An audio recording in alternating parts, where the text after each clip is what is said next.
We've more than doubled our homicides in the city of Shreveport because of one act of domestic violence. We as a community, black, white, Republican, Democrat, need to stand together and fight for what is right. This is nothing but pure evil. 8 children shot in their sleep by the one person in the world they were supposed to trust completely. And the most devastating part? The people closest to him saw it coming. Every single sign was there. And still, nothing could stop what happened on the morning of April 19, 2026 in Shreveport, Louisiana. This is not just a true crime story. This is a case study in what happens when red flags get ignored, when private threats stay private, and when a man in complete mental collapse is still able to walk through a door holding a weapon he was legally banned from owning.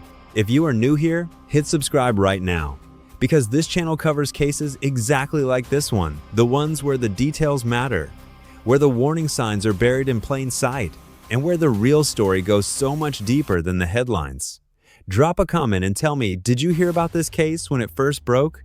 Because the way the media covered this one left out details that completely change how you understand what happened.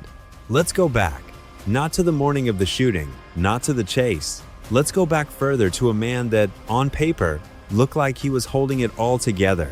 Shamar Elkins was 31 years old. He had a job at UPS. He had served in the Louisiana Army National Guard for 7 years. He had children he publicly celebrated. He coached from the sidelines of their lives. He posted proud dad photos. He showed up, at least on the surface. And that surface is exactly what made this so hard for everyone around him to process afterward. But here's the thing about surfaces. They are designed to hide what is underneath. The instability started early for Shamar. His biological mother struggled with addiction and was largely absent during his childhood. The woman who stepped in to raise him did what she could. But that early wound, that feeling of being left, of not being enough to make someone stay, that does not just disappear. It shapes everything that comes after. Fast forward to adulthood, Shamar was at the center of 2 households. He had been with a woman named Shaniqua Pugh for a decade. They married in April 2024. They had 4 children together. He also had 3 more children with another woman, Christina Snow, who lived nearby. 7 children across 2 homes, and Shamar Elkins holding the entire structure together by sheer force of presence. And then Shaniqua filed for divorce. The reason? Infidelity. Now I need you to pause here, because what happens next is where this case starts to take a turn that should have ended very differently. Her decision to file was the moment everything inside Shamar began to fracture publicly. His brother-in-law Troy Brown watched it happen up close. Troy tried everything: casual hangouts, conversation, just being present. And what Shamar kept telling him over and over was this: he could not lose his wife. Not anger, not rage, desperation. The kind that sits in a person's chest and does not let them breathe. That desperation became a crisis. In January 2026, Shamar voluntarily checked himself into the VA hospital for mental health treatment. He stayed for nearly 2 weeks. And when he came home, Troy noticed something that gave everyone around him hope. He seemed lighter. He was back to loving on his kids, laughing, present. People exhaled. They should not have. Because Easter Sunday arrived April 5th, 2026, 2 weeks before the shooting. And Shamar called his mother Mahalia and his stepfather Marcus. What came out of his mouth on that phone call was not a cry for help. It was something far more chilling. He told them he was drowning in dark thoughts. He said he wanted to take his own life. His stepfather poured everything he had into that conversation, telling Shamar he was strong enough to get through this, that his life had value, that his children needed him. And then Shamar said something that Marcus could not shake loose from his memory afterward. He said, quote, "Some people don't come back from their demons." Read that again. He was not asking for a lifeline. He was telling them he had already made a decision. He was giving them warning in the only language he had left. And what was he doing publicly during all of this? Posting scripture, sharing prayers about guarding your mind and your emotions, resharing fatherhood content on social media. The contrast between his private conversations and his public presence is one of the most disturbing parts of this entire case, because it shows how completely someone can perform stability while internally they are already gone. The night before April 19th, Shamar Elkins took his oldest daughter out for dinner, One-on-one, a burger. He posted a photo of her at the table. Proud dad, sweet moment. The kind of content that gets 100 likes and 0 concern. His brother-in-law Troy left for his night shift at 9 p.m. that same evening. He looked at Shamarr before he left. Calm, quiet, sitting outside, just existing. Nothing Troy saw in that moment said goodbye. Nothing said that by morning, 8 children would be dead. A neighbor named Freddie Montgomery passed by that same afternoon. Shamarr was on the front porch. The kids were playing in the yard. They waved. Just 2 people in a neighborhood, moving through an ordinary day. 12 hours later, Freddie woke up to police tape and sirens filling that street. Here is the detail that the breaking news coverage did not give you nearly enough weight. Before Shamarr and Shaniqua were even married, before the vows, before the license, before any of this, he had already told her what would happen if she ever tried to leave. He told her he would kill her, kill their children, and kill himself. She stayed, they got married, and 2 years later, he made good on every word of that threat. That is not an argument. That is not a heat-of-the-moment outburst. That is a premeditated declaration made years in advance.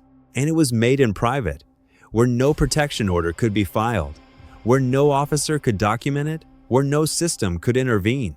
That is the part of this case I want you to really sit with, because it brings up a question that this community needs to be asking. What do we do with threats that are made behind closed doors? What infrastructure exists for a woman who has been told, clearly and directly, that leaving will cost her children their lives? The answer right now, in too many places, is almost nothing. And 8 children are gone because of that gap. April 19th, 2026. Before sunrise, around 5 a.m., Shamarr went to the home where Shaniqua was staying. He shot her multiple times, including in the face. She survived barely and in critical condition. Then he left. He drove just a few blocks to Christina Snow's house on West 79th Street. 8 children were inside, most of them asleep, ranging in age from 3 years old to 11 years old. 7 of them were his own children. The 8th was their cousin. He walked through that door and he shot every single one of them. Police confirmed the manner execution style. Most of the children were shot in the head. One child tried to escape through a window and made it onto the roof. That child was found dead on the roof. Christina Snow was shot in the head. Shaniqua's sister and a 12-year-old girl jumped from the roof trying to survive the sister fractured bones. The girl walked away with scrapes. A 13-year-old boy jumped and broke bones in the fall but survived. He called for help. He is the reason police arrived when they did. By 6:01 a.m., officers were on scene. Shamarr was already gone. He carjacked a vehicle at gunpoint and led police on a high-speed chase out of Shreveport and into Bossier Parish. The chase ended on Brompton Lane. Gunfire was exchanged. Shamar Elkins was shot and killed.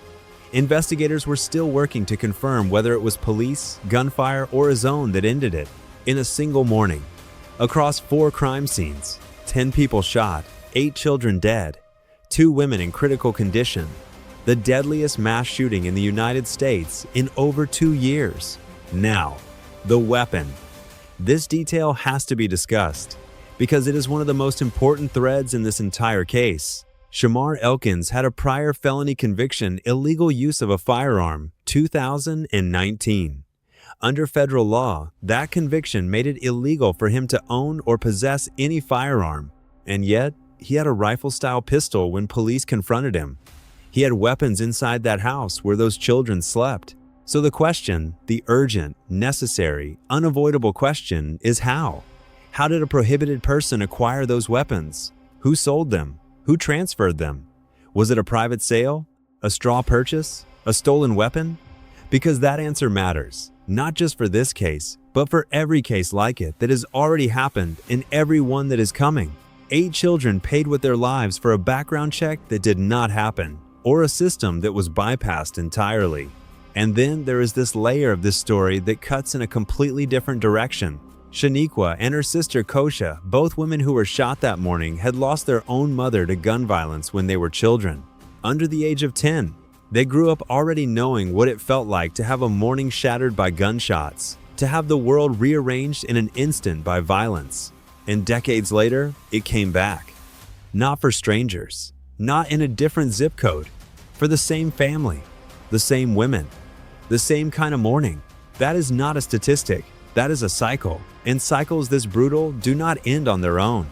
Here's the question I want you to think about and drop in the comments below. At what point do we as a community become responsible for the signs we see and do not report? Troy Brown saw Shamarr falling apart. Marcus Jackson heard those words on Easter Sunday. Neighbors saw a man on a porch who seemed fine from the outside. Where is the line between respecting privacy and preventing a massacre?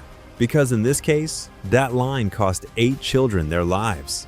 The Caddo Parish District Attorney said it directly after the shooting, domestic violence is not a private matter. It is a public health crisis, and it is the children who pay the highest price every single time. Shreveport Police Chief Wayne Smith stood in front of cameras that morning and said the scene was unlike anything most of his officers had ever encountered in their careers. And he was right, because this was not a random act of violence. This was methodical, it was targeted, it was planned. It may have been decided long before that morning, the dinner the night before, the photo of his daughter eating a burger, the calm that Troy saw when he left for his shift. None of it was innocence.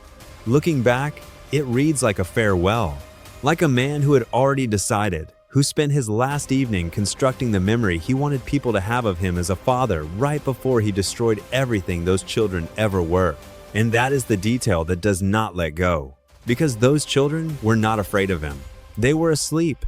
They were in a home with someone they loved, someone who was supposed to be safety itself, and he walked through that door anyway. The youngest was 3 years old. 3. She never had the chance to understand what a threat even was. None of them should have had to. True crime cases get covered constantly on this platform, the high-profile ones, the cold cases, the mysteries. But cases like Shamar Elkins, cases rooted in domestic violence and mental health collapse, and illegal firearms and failed systems, these are the ones that most directly reflect what is happening in communities right now, today, in real time, in Shreveport, in Louisiana, across the United States. If you are watching this from somewhere where you have seen these warning signs in someone you know, someone unraveling, someone making threats behind closed doors, someone whose social media does not match their private conversations, take that seriously. Because the people in Shamarr's life took it seriously too, and still could not find the right door to knock on before it was too late. Drop a comment below and tell me, what do you think should change? Is this a mental health failure, a gun access failure, a domestic violence system failure, or all three at once? Because I think this community is sharp enough to have that real conversation. 8 children, every single one of them deserved to grow up, and this case deserves to be remembered not just as a number and a statistic, but as a failure we are obligated to understand and refuse to repeat. If this case hit you the way it hit me, subscribe to this channel and hit the notification bell. Every week we go beyond the headlines on cases that matter, the details, the news cycle drops, the context that changes everything. This is where those stories live. Those 8 children mattered. Say their names in the comments. Do not let them just become a number.